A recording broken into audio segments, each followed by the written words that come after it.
All right, we're going to go ahead and get started here. So welcome, class of 2030. That is crazy to say, but we are excited and happy to have you here, and we're looking forward to this school year. My name is Mrs. Arvesen, and I am one of the school counselors here. My name is Mrs. Faulkner, and I am the other school counselor. And I'm Mrs. Stetzel, and I am in the office. We are going to kick things off a little differently this year. All of you guys should have a number on your schedule, either 1, 2, 3, or 4.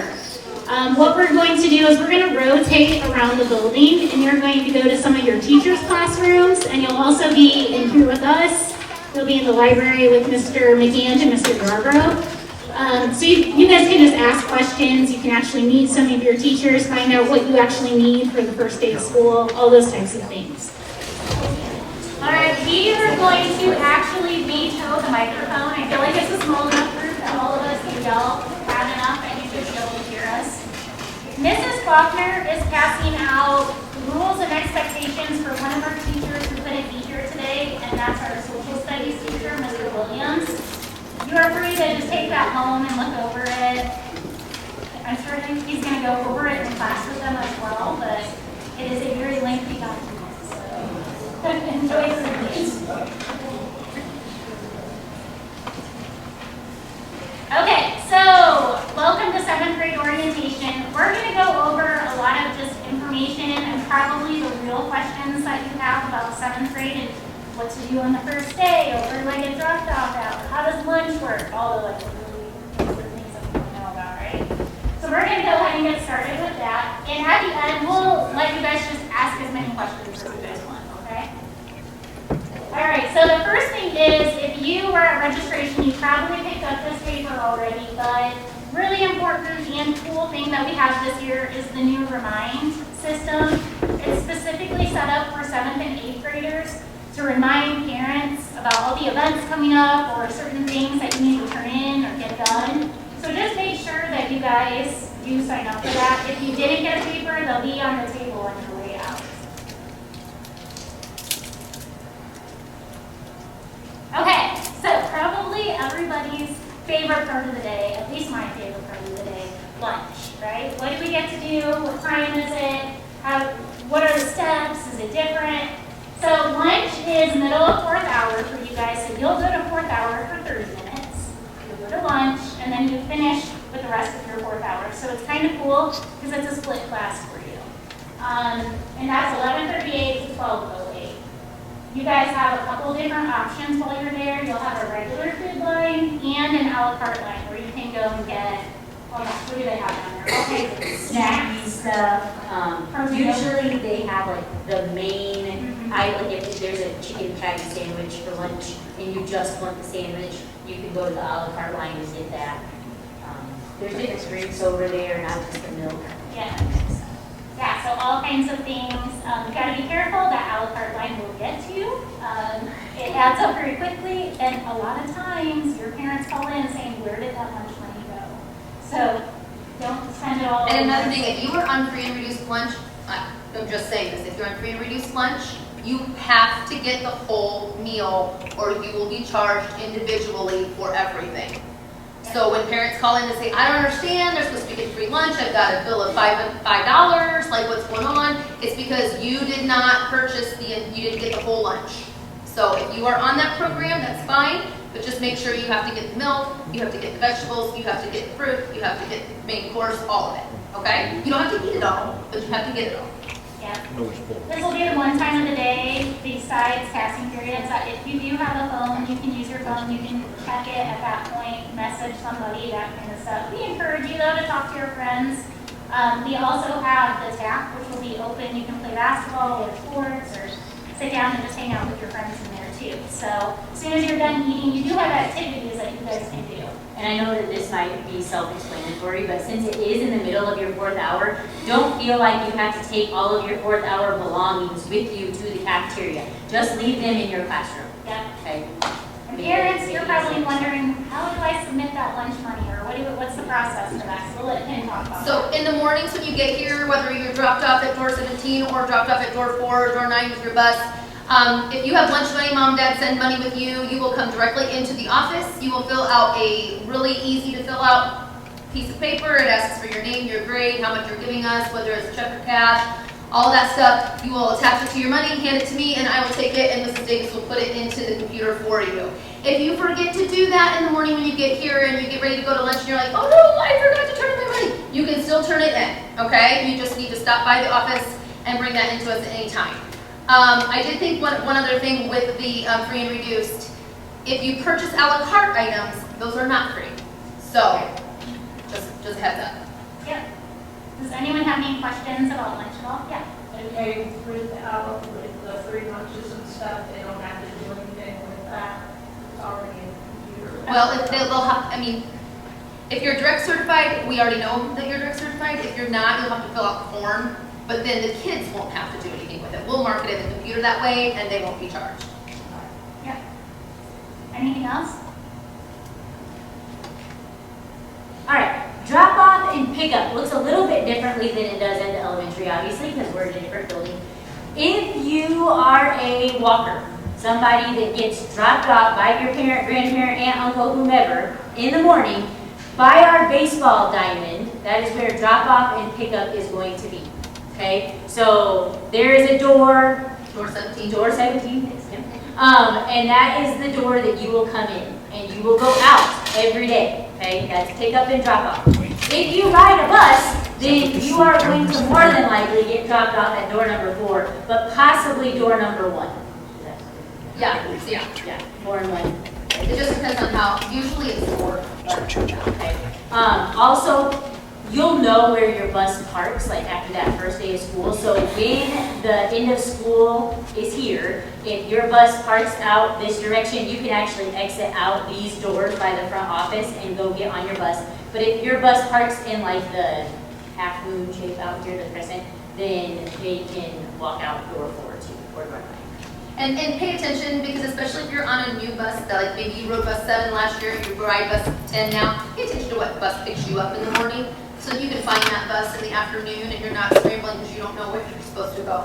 One thing, when that 7-hour bell rings, you need to get to your locker ASAP, especially if you are a bus rider, and you need to get your stuff out of your locker and get to your bus. They like to pull out of here at like 3:25 at the latest. Actually, I'm going to tell you it's 3:20 and it might even be 3:19. Okay. The bell rings at 3:15 and I'm telling you, them first buses are chomping at the bit to get out of here. So don't just lollygag after the 7th hour. Make sure that you get your stuff done and get where you need.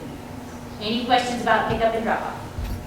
No? So a couple things that we could talk about with drop off and pick up would also be like if you have an appointment for the day, or let's say a student's sick or something happens, and you want to go over that. Yeah, so if your child has an appointment during the day and they have to leave, if you can send a note in with them in the morning, it'll be the same process as the lunch money. You will come in and see me in the morning. I stand at the counter every day. Hand me your note. I will write you a pass. When I hand you that pass, you need to hold on to that pass. You need to pay attention to what time that pass says. Because if it says 2:20 and I'm leaving at 2:20, I want to make sure that my 7th period teacher knows I'm leaving. Okay? So you'll need to pay attention so that you can tell them when you go in, hey, I'm leaving at 2:20.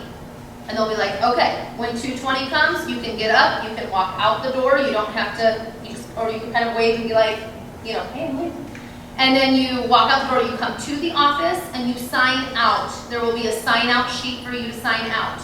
Okay? Same thing if you maybe are late getting here because you have a doctor's appointment. You will come in right away at 10:30 or whatever time you get here and you will sign in. When you sign in, it'll print a little, you will sign in on the computer and it will give you a little printed out little ticket and you will take that to your teacher and they will know that, hey, they've seen the people in the office, they know that they're here now and we'll be good to go. So. All right, I saw some of you parents taking a picture of the supply list.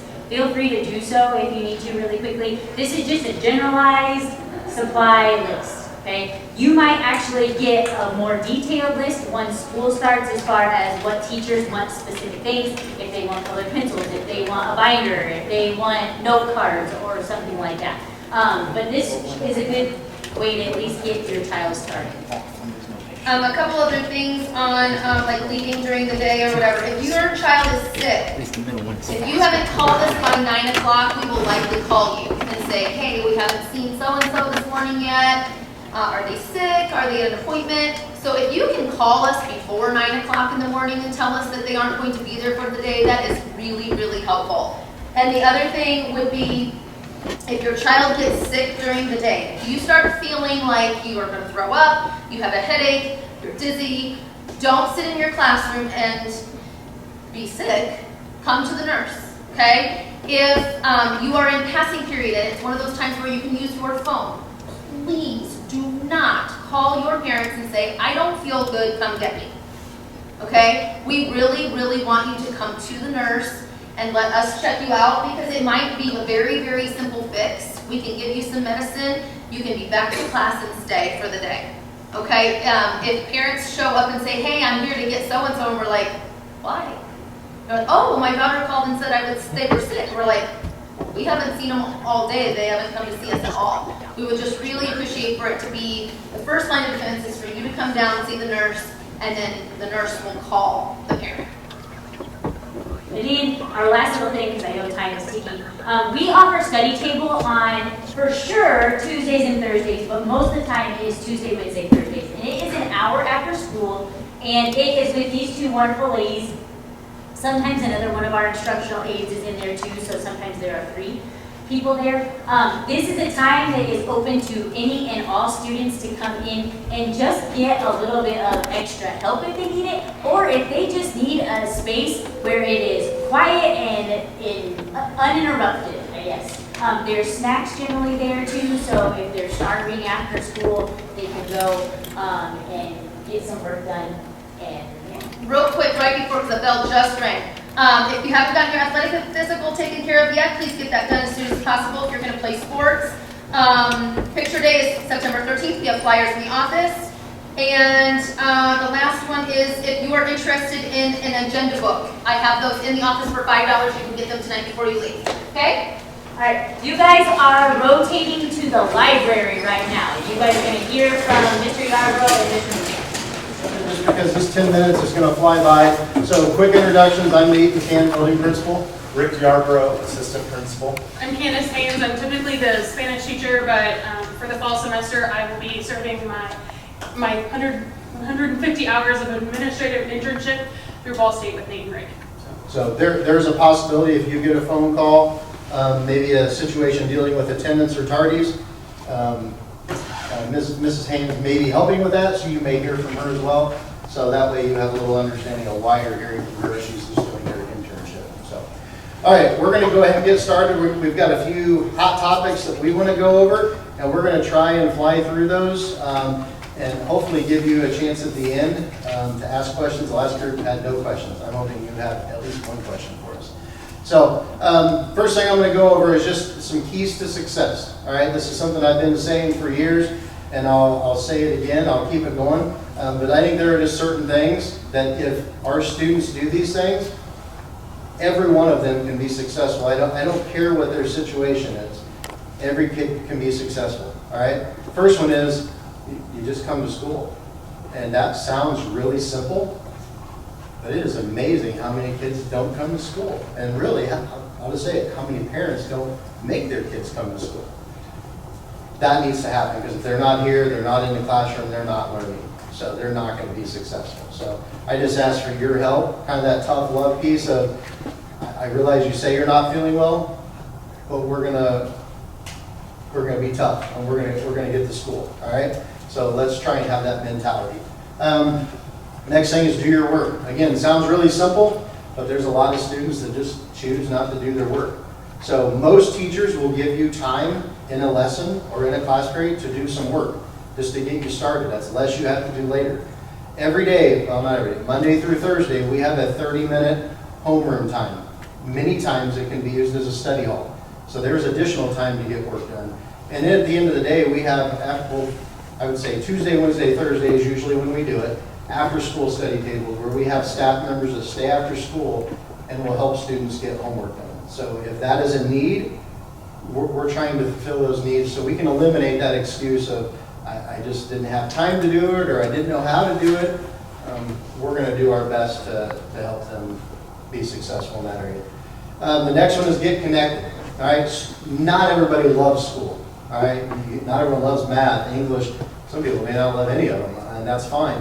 But find something at school that you do love, whether it's sports or band, choir, drama. There's a lot of things to get connected in, and if you find that piece that you do love, school becomes a little more enjoyable. All right, it doesn't feel like as much like work as it did if you were just coming here from 8 to 3, going through the grind like everybody else. Find something that you enjoy, and I think you'll like school a little bit more. The last thing is just respect. I think if you come in and you're respectful of your peers and respectful of your teachers and staff, I think you will have a lot better experience.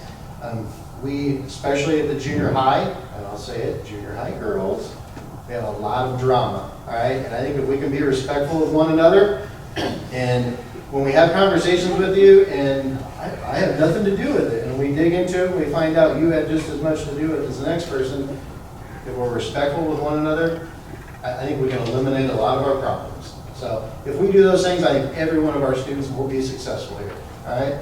Last thing I want to talk about is just communication. One thing I will tell teachers on Monday when we have our staff meeting is I want no surprises. So a parent should not go all the way until the end of the 9 weeks and then find out their child is failing the class, all right?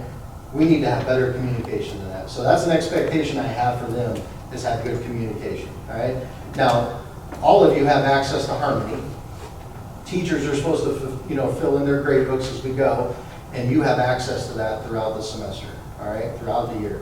So there should never be a surprise with a grade, all right? But if you see a teacher isn't putting in grades in their grade book, you can ask them. You can ask them a question. You can ask me a question, and I'll find out for you.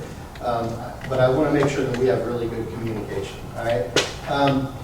If you're going to miss school, all right, if your kid's going to miss school, just give us a call and let us know they're missing today.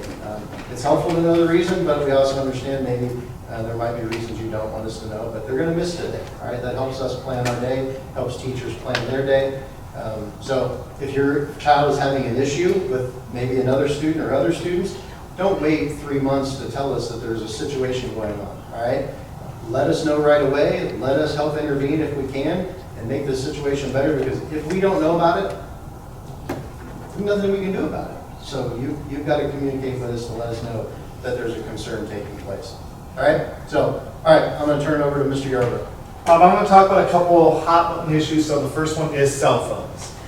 So our cell phone policy for 7th through 12th grade is no cell phones in the classroom at all. So that's not much of a change for you guys. Can work with me on that. You can keep your phone in your locker, preferably on silent, so it's not ringing as we're walking down the hall all day. But you can take your phone with you to lunch. That's fine. We have no issues with that. But after lunch, it needs to get back in your locker. So parents, if you need to get a hold of your kid, it's in the middle of the class period. And we have classes every 46 minutes. Basically, they're switching pretty quickly. And you just can't wait. We're going to do like we did when I was in school a long, long time ago. We call the school, we tell the secretary, and they'll get them out of class if it's an emergency. We'll get that conversation rolling. But again, students, you can have your phone at lunch. Other than that, it stays in your locker. So what happens if you take your phone with you to class, whether it goes off or not, maybe it just falls out of your pocket. Here's kind of the policy for that. So the first offense is your phone's going to be brought to the office, most likely to me, for the rest of the day. When the bell rings at 3:15, you'll come down to see me, Mr. Yarbrough, can I have my phone back? Yep. And we'll probably have a conversation before that already, but we'll have that conversation about, hey, you can't have your phone in class, and what'll happen again. Because the next time, I keep it till your parent or guardian comes and get it. So, Mr. Yarbrough has my phone, because I did it a second time. Well, my older brother can't come and get it. My older sister can't come and get it. Parent or guardian only, all right? And I leave here about 4 most days. Secretaries maybe 4:15. We'll leave it for a little bit, but we're not going to rearrange our whole schedule because you can't be mature enough to leave your phone in your locker, okay? AirPods, we are going to let you take those or headphones with you from class to class, but here's the rule on that. Number one, don't wear them in the hall during hall pass, because if there's an issue going on, we're trying to get your attention. It's a safety concern. So many times I'm walking down the hall, hey, you can't hear me, they got their AirPods in. So if there's something going on, we want to be able to give the students directions for safety. Number two, you can use it in the classroom when the teacher says so. Hey, I've gone over my notes, we've done our lecture, you have this much time to work on, whether it's math problems, English, reading, whatever. You can use your AirPods for this section of time, that's fine, that's why you can have it. But again, we're not having phones in class, and we're not using our headphones in the hallway, or when the teacher does not give us permission. So that's kind of the cell phone, headphone piece. Next thing, dress code. This probably more happens in the spring and when we come back to school because it's warm, but let's just talk about it. Shorts, fingertip length. Not when I pull my arms up like this, all right, fingertip length. And I get it, I have a daughter who's a freshman. Sometimes it can be hard to find shorts that are fingertip length. She went a whole school year without wearing shorts because she got caught, and I didn't even, my bad as dad, I should realize they were a quarter inch too short and she got busted. So, you know what? I had to run her home, get her a change of pants, and come back. She went a whole year and would not wear shorts. So I get it, parents, but we're going to try to do our best to enforce the policies. Holes in jeans. No holes in jeans. If you have holes in jeans, you need to have leggings or something underneath or a patch so we cannot see the skin. Again, these are the dress code rules. I know we may not always like them, but we're going to enforce them. So a couple other things is boys, when you have a cutoff, can't be way down here. It needs to be pretty close to the armpit. Girls, you can wear what I would call like a tank top, but not a spaghetti strap. Your strap needs to be about 2-3 inches, 2-3 fingers thick, not just something not super skinny. Again, we're just trying to make sure we have rules for boys and girls. Our biggest thing with boys is the hats. They like to wear their hats. So we're going to ask them to put them in their locker. We keep asking them, and we're just going to have them turn it into our office. Those are kind of the main things for dress code. But again, if you dress within the dress code, it'll be fine. And what happens if I'm not a dress code? You're going to get called down to the guidance office. Most likely, Mrs. Faulkner and Mrs. Arvesen are going to have a conversation with you. And we're going to work to fix it. We also have duct tape, which is a very popular option for holes in jeans. So our recommendation is don't put the duct tape on your skin. That's horrible. Take it, put it on the inside of your hole and the outside of the hole, and then you can use like gray, pink. We've got all sorts of fancy duct tape to take care of those problems. I know I see some looks like that's so cringe, I think is the word you guys are using. So that's the dress code. Next thing, tardies. I know tardies are not usually much of a deal over at the elementary. But here, you rotate classes about every 46 minutes. You will have 8 opportunities a day to get a tardy. So you can get one from first period all the way to 7th period. In the middle, we have something called SLC, which is like a 30-minute study hall. So you get 3 free tardies from the first day of school until we leave for Christmas break for all those classes combined. On the 4th one, we're going to have a meeting. Probably that day, maybe the next day. It may be with Mrs. Haynes, but I'll talk to her about what's going on. And we're going to be like, hey, you have 4 tardies, what's going on, why have we been tardy? And that's a warning. But on number 5, it is now time to rotate I'll be real to quick. the next class.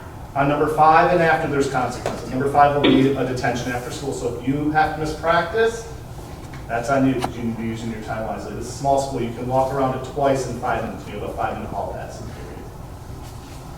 Obviously, we didn't leave time for questions, I apologize. Yeah, So I was long-winded. If you have questions, you are always welcome to give us a call, you can shoot us an email, and we'll do our best to answer your questions. And we'll plan out front too before you Yeah, guys leave. we'll be around tonight as well. So here's what I like to look at your schedule.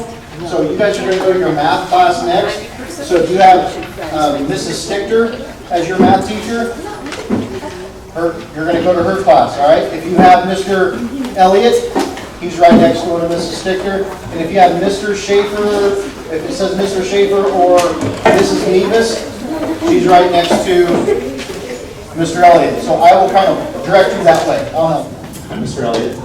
This is my 3rd year teaching junior high math here now. This will be my 5th year as the head baseball coach. So I've been here for a little bit. The 2 years that I wasn't teaching and I was coaching, I was teaching at LaVille and I did Algebra 2 there for 6 years.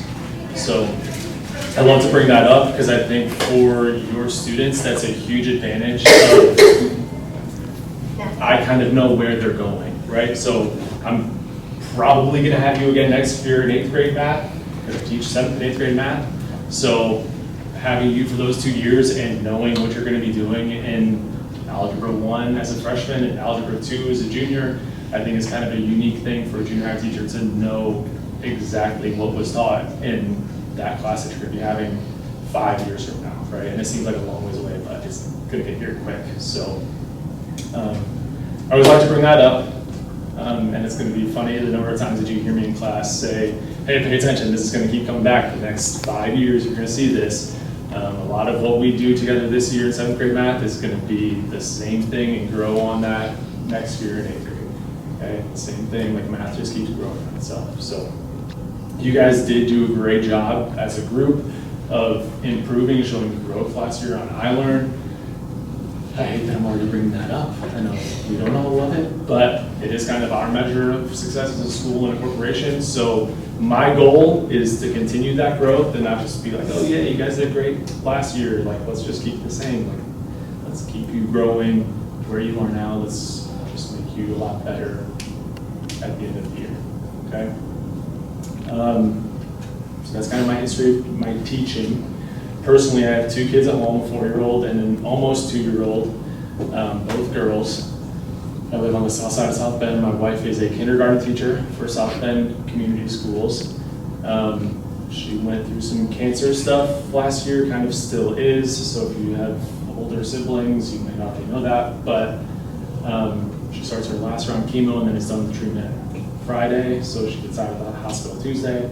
I just want to bring that up because I might be missing some days here and there due to that. Hopefully not like last year because I missed like 20-something days last year, which is crazy. But I wanted to bring that up. So that's me before I was a teacher. I was in the military for 3.5 years. I was in an airborne infantry unit, so I jumped out of airplanes and then walked through the woods. Not as glamorous as it sounds. I mean, I know I made it sound super glamorous, but jumping out of airplanes really wasn't even that cool. It's not skydiving or anything like that, but yeah. So before that, I went to college, straight out of college, went in the military. I went to Ohio Dominican University, which is a small school, private school in Columbus, Ohio. So I'm a big Buckeyes fan, as you can tell by all my direct decorations in the room. One of them. But I like the small school atmosphere, so that's probably why I'm here. Small classes. I think my biggest 7th grade class is like 16 or 18 kids or something like that. So small classes, which is good. I can kind of keep my thumb on you a little bit easier. So that's my history of me, who I am, kind of in a nutshell. If you guys have questions about that, I will let you 7th graders ask questions again next week without your parents in the room. So maybe you'll be more willing to ask them, but I also will reserve the right to not answer those questions if they're too much. So. Okay, materials and then grades are the other 2 things I'm going to cover. So materials, I need you to bring a pencil. That's it. So all of your notes are going to be printed out for you. That way you are more inclined to actually write on a piece of paper and do the notes. Your homework is going to be online. So pencil and your computer, like those are the 2 things you're going to take to all of your classes. Same thing for my class, okay? Your homework is going to be almost entirely online. I love that because you get that immediate feedback of, I got it right or I got it wrong, right? If you turn in a piece of paper with your homework on it, 10 questions, and you feel great about turning them all in, and then I look at them and I'm like, what were you doing? It doesn't really help, right? The online homework has question helps kind of built in, so if you're struggling and if you keep missing them, okay, read what you're missing, do an example with it. There's ways there to help you kind of guide you through the homework. So I love doing the homework online. I say homework loosely. It will be homework based on the fact that you're using your class time or not. So pretty much every time that you have homework, there will be class time to work on it, at least 10 or 15 minutes. So you might have a couple of questions you need to finish up during SLC or something like that. But for the most part, you should not be walking out of here with homework to do every single night. You'll probably get an assignment every day or every other day. You're gonna get a lot of them. Math is really important to practice these skills, right? I hope you know that by now. So homework a lot, but again, classwork really more than it is homework. So, okay. So bring a pencil to class. Grades are my other thing I want to talk about. Really, it's hard to fail this class. Effort is the only reason that you'll fail my class. So grades are mostly made up of those homework grades. So as long as you're doing them and turning them in, I even give full credit for late work just because I want you to learn the material and do the homework, right? So it's more important to me that you do it than you do it on time. So really, if you're doing the homework, you should be getting like a B or a C in the class, just from that pretty much alone in participation grade. I do give quizzes. I don't give big like unit tests. I just don't think that's as useful testing like weeks and weeks and weeks of stuff. But I'll do like 2 lessons and then a quiz, 2 more lessons and then a quiz. And even on those quizzes, if you bomb one, you're going to get a chance to do corrections on them and get half of your credit back on the points that you missed. So if you get a 0% on a quiz, which should never happen, you do the corrections, you're going to get 50% back. But again, that's participation on doing the corrections. So if you are participating in class, you're going to be just fine. Okay? So thank you for coming tonight. I told you to bring a pencil and do your homework. Welcome to school, right? Not really that earth-shattering there, but if any of you have first hour with me, Mrs. Mevis and I are going to be co-teaching together. So it's an awesome resource to have 2 teachers in the room. It's a small class also, so it's going to be a lot of one-on-one attention, and we're going to kind of do some fun different things, breaking you up more kind of into groups like we did a little bit more last year than what we'll be doing with our other classes, but you'll be in the same spot. You'll be doing the same homework the same day, not working ahead or anything like that. So if you have to get moved in or out of class for any reason, there shouldn't be an issue with that, but I was going to say hi. Hi, this is Mevis. Oh, I'm here, you know me, so good to see you guys again. I don't know if you guys are, parents, I hope you're good about looking at gradebook and getting in harmony and things. One thing that I've seen as kids transition, if something was due and it was not turned in, we will put an M for missing. In the grade book, it's worth a 0. So it may bring the grade down, which is good for the kids to see, because it puts emphasis there too. Hey, get this turned in so your grade goes up. So anything that has an M in it should mean that it can be made up. If you see a 0, that means that the teacher is not allowing that to be made up. Like if they're putting in a 0, the time has passed for them, because each teacher is going to have their policy for late work. So some teachers will give 2 weeks, some will give like 4 weeks, some will say as long as it's in before grades are due for me. And some will take off points and some won't. So communicate with your student. Also, the remind group. Before you go on to this, oh, go ahead. Because that was something that I wanted to say and I forgot. I am very good about updating grades. So if you have an assignment that's given to you or classwork or whatever that's given to you on Monday, I'm going to put that in the grade book the next time you get a new assignment, which might be Tuesday, might be Wednesday. But that means my grades are up to date within like 1 or 2 days of what's been assigned. So if your kids keep coming home and saying, I don't have any work, he's not giving us any work, well, hopefully that means they're finishing it in class. Or look at Harmony and see that they have a bunch of little lines in there and they're not doing them. Okay, so thank you for bringing that up because I wanted to say that.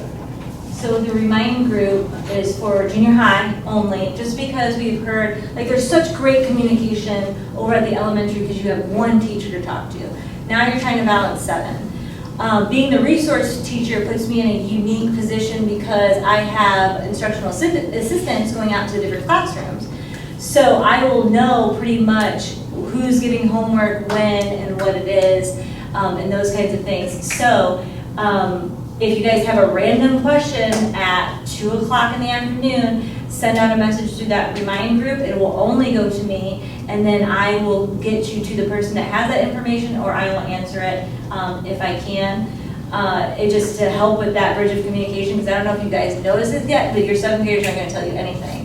They're gonna be like, today was great, didn't have any work to do, like, I'm golden. I don't know what this slang is now, like, skipping to something, like, I don't even know. But, so that's trying to help, like, even if you want to check in on what they were telling you, if they come home with their science book and they're like, I have a test tomorrow, but I don't remember what it's over, you know, I can really quick send a text to the teacher and say, hey, what chapter, and then get back to you. If it's something beyond my scope, I'm gonna say, hey, can you just email the teacher? Because that is something between the student, you know, you and the teacher that needs to get worked out. I'm also gonna push things like, hey, midterms went home today. Because if I didn't tell you guys probably never see, it's not like the elementary where you get it in an envelope anymore. It looks like every other paper. So report card's similar, maybe on a different color sheet, but it's not in an envelope anymore. So I feel like They get mailed. Do they get mailed or just the last one? Report cards, actual report cards All get of them? mailed. Okay. So that is helpful, but what's nice about Triton, I don't know if other schools do it, but every Thursday, they should be getting a grade report. And a lot of the SLC teachers will circle like what they need to work on. Like I said, you guys probably never see it. Unless we tell you that it's coming home. And does it need to come home?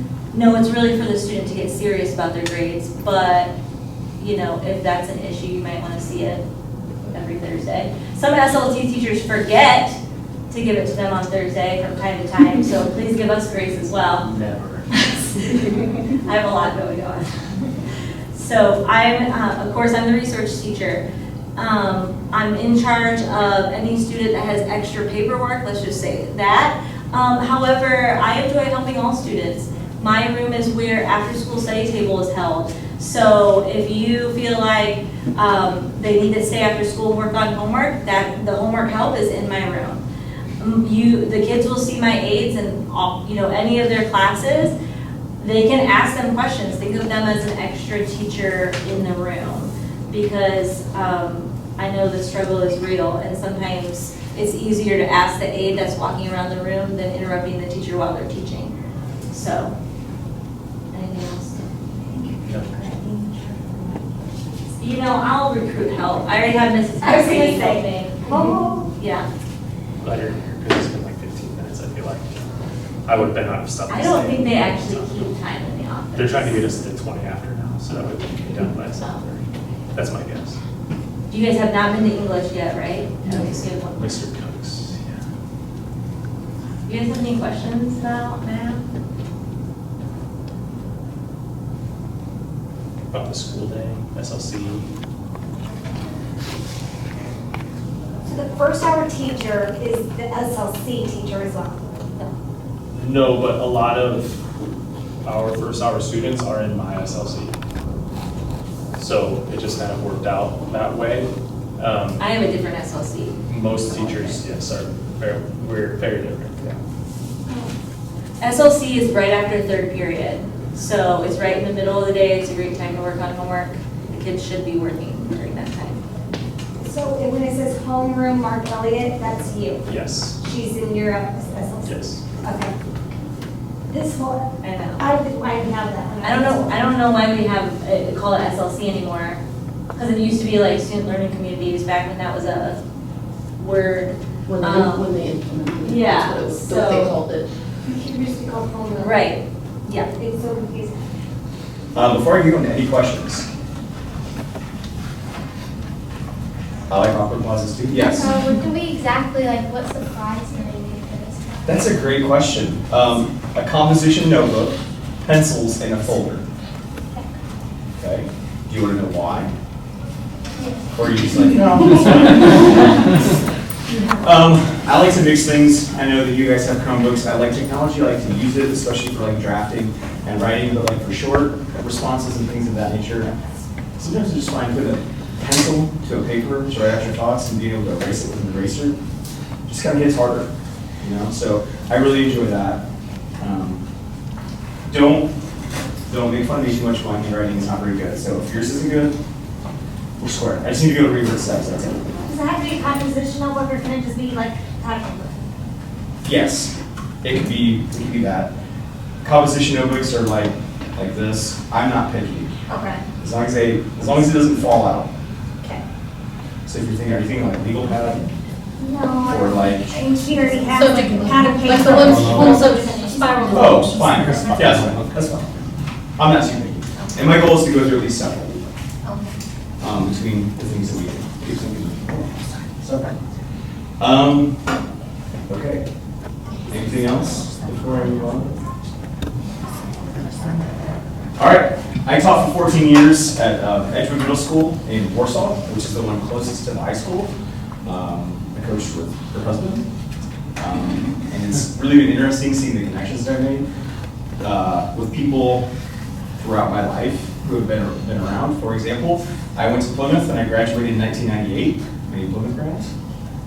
Okay, so I'm not there. At least not that long ago. Then I went to Manchester. I graduated from Manchester in 2003. Took a detour for a year. I ended up going back to school at Indiana University South Bend. So I got my teaching certification in 2008, and I got my master's degree in 2010. Okay, that's about where I've been around for that. I have 2 kids. One is not quite 18, in 17 days. Should be 18. She's a senior at Warsaw Community High School. And then I have a 13-year-old who will be an 8th grader. Each of them presents their own little challenges. Both of my children are blind, so like my daughter is like completely blind, which is fun in itself. She's a riot, and she's starting to develop that personality. She's like, Dad. And it's like, yeah, you're a teenager. And then my son can see about this far in front of him, and I say you can see enough to make him dangerous. Because if he's taking it off full speed, most likely he's not going to stop where he sees the wall. He's run into things before, but it's fine. It's a typical life for us. Not a big deal. My wife works for Cargo Services in Plymouth. I'm sorry, in Warsaw. And we live in Warsaw.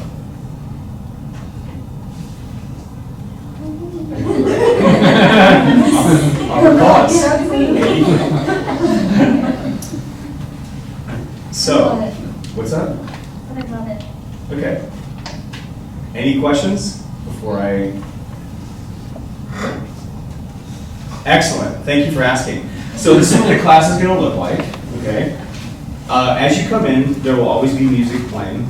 It will be fairly loud for the reason of if you come in and you can't really speak to a friend, you won't. You'll just sit down and get to work. But at the same time, you need a brain reset. So in between each class period, 100% expect you to have a brain reset in between. You go and talk to your friends. But I will have something on the board. It'll be called a mug shot for the most part. It stands for mechanics, usage, and grammar. And that will be the basis of how we start our grammar instruction. So we'll start easy. We'll start with like punctuation, capitalization, moving on to subjects, predicates, nouns, pronouns, adjectives, verbs, hopefully moving up to subordinate and coordinate conjunctions. Anybody know subordinate and coordinate conjunctions? We call them fanboys or abuses. So like if you have fanboys, which you're coordinating, is like comma for, comma in, comma more, comma but, comma or, comma yeah, comma so. Then you have your abuses, which is like a whole bunch. But that's my favorite thing to do, are those specific pieces of grammar. I love it. I've got characters, I've got voices for them, anything to make it memorable. Like that's my favorite part is grammar. I know, weird, right? It's fine. I also love writing. Writing is a huge piece. My goal for each class is to work on grammar, read and write in the same thing. So take care of the grammar up here. It'll be like a sentence a day, which will then lend itself to mini lessons within that. If I need to reteach something, it helps me a lot knowing how the kids are doing. Okay? Still good? Okay. I'm nervous, so I'm talking really fast. I apologize. Oh yes, homework. Someone asked me about that before. Several people have actually. I'm not a big homework guy. If you have homework, in my opinion, it's because something didn't get completed in class. And if something didn't get completed in class, That probably means there's a misunderstanding. I'm not saying you should fly through whatever we're doing, but there should be a level of rigor and struggle. But at the same time, I want to be available to monitor how you're practicing individually. That way I know if you're understanding. Make sense? For me, the homework hopefully is going to be reading. I like to have a little bit of a contract, as I'll explain more to the kids. But how many of you know what your lexile is? Not what your lexile, but you know what your lexile is? Awesome. Okay. A lexile, it's like a reading level. It's a way, in the library it'll have like a number on the book, and it'll tell you what your lexile is, so you know the complexity of the book before you read it, so you know, is this going to be too hard for me or is it going to be too easy? And so what will happen is like, I like to compare, and maybe this is blocking as well, contradicting on this, but I like to compare it to lifting weights, right? If you go close to your lexile, at your lexile, or above your lexile, you're lifting heavy. But you can't do it all the time. If you do, you will have fatigue. You will have brain fatigue. So I like to think about it like, lift heavy and take a couple books off. By taking a couple books off, it means I lifted heavy, I challenge myself, I'm making sure I'm not fatiguing my brain to the point where I'm disinterested in reading anymore, and I'm getting into easier books. I don't really care, and some kids are like, man, I really like to read the Divergent series, or those are kind of older now, but the Hunger Games series, but they're super easy reads, or like Lemony Snicket's actually pretty high, but they want to do those easier reads, so it's like heavy 1, 2 off. Because I want them to then feel success. Oh, I read this, it was really tough. But at the same time, you drop down for an easier book, and you're flying through, you're like, oh, this is easy. Yeah, that's the point. Yay, I love reading. Yay. That's the point. But at the same time, 20 minutes 3 nights a week at home, will greatly expand your vocabulary. I don't remember the exact number of words you can learn 20 minutes a night, 3 nights a week. I want to say it's like 8 to 10,000 words you can expand your vocabulary just by doing that small little bit. And some people are like, 20 minutes, that's nothing. Some people are like, oh my gosh, 20 minutes. I get it. I was a reluctant reader, 100%. Didn't read a single book until college. But it took that one teacher for me, and then I read like 600 plus page books in 3 weeks, just for him. Because it took that person to unlock it and be like, hey, there is cool stuff you can read. So it's fun. But I want you to love reading. It's a huge basis for life. I mean, it does say stop for a reason in science. So reading, that's very important. Okay, questions?